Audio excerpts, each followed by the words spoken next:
One unique thing about my story is my wife.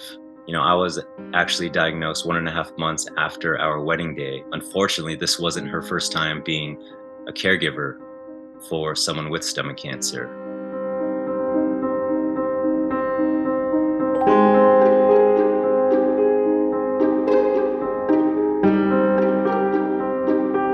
Her mom was diagnosed with stage 4 stomach cancer in 2007 and then shortly passed in 2008.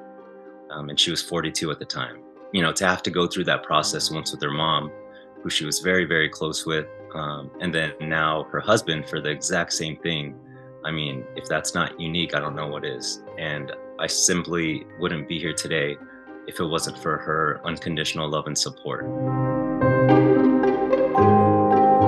So I was originally, I started having trouble swallowing food. Certain foods would get stuck in my throat. Once it became a little more frequent, I got it checked out, and it was diagnosed as reflux disease and indigestion. Medications were prescribed, which of course, didn't really help. The last symptom that I experienced that was kind of the real red flag was that I started having black tarry stool. I went to the doctor again, and then ordered an endoscopy. Pretty much my biggest fear. They found a 6 centimeter tumor in the stomach, which was actually pushing up against the tail end of the esophagus, thus causing the food to get stuck. Biopsies were taken to confirm the diagnosis, and then later there's a CT scan, a PET scan, which showed the spread to surrounding lymph nodes. But luckily, there are no distant organs. And after speaking to the surgeon, he was hesitant to do the surgery because of the amount of cancer that has already spread to the adjacent structural lymph nodes. But after speaking to my oncologist, they decided together that due to my age and overall health, that I had a chance to beat it. Treatment started right away.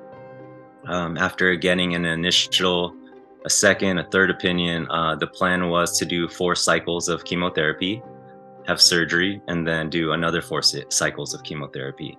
My body had a great response to the chemo. So instead of doing 4 cycles before the surgery, my oncologist and the surgeon decided to continue with that treatment and do all 8 before the surgery, which was definitely tough on my body. But fortunately, a following CT scan showed that the tumor shrunk down from 6 centimeters to 2.5 millimeters, which was awesome. Next was surgery in March of 2020, in which they removed about half of my stomach and the last third of my esophagus. I did run into a good amount of complications in the hospital right after the surgery. There was a leak around the anastomosis of where they connected the stomach and the esophagus. And that led to fluid and infection in the abdominal cavity. And then I also had bilateral pleural effusions and the onset of certain cardiac arrhythmias. Unfortunately, this was actually during peak COVID times. I actually wasn't allowed any visitors through my stay in the hospital. So it was almost about 2 weeks I was in the hospital.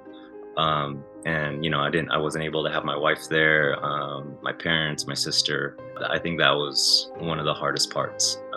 Through it all, I'm happy to say that the surgery was a success and showed cleared margins, and I've been in remission ever since. One last thing that I did want to say, especially to stomach cancer patients, is to always keep hope. My cancer journey was an emotional roller coaster. Which I'm sure a lot of other people will say the same thing. Lots of ups and downs, happiness and fears. But I think the most emotional thing that I went through was when I was told I might not be able to have kids after treatment. And, once I was diagnosed, my doctors did a great job of advising me and connected me with a fertility clinic to preserve any chance I had at one day having kids. Fast forward to a few months after my surgery, after repeated testing, I was actually told that I wouldn't be able to conceive naturally, and it absolutely broke my heart. Um, but the world works in mysterious ways, because not only have I been given a second chance at life, but in July of 2021, my wife and I got the news that we were going to be parents, which did happen naturally. And in March of 2022, we welcomed our son to the world. So, just like the name says, hope, always keep hope.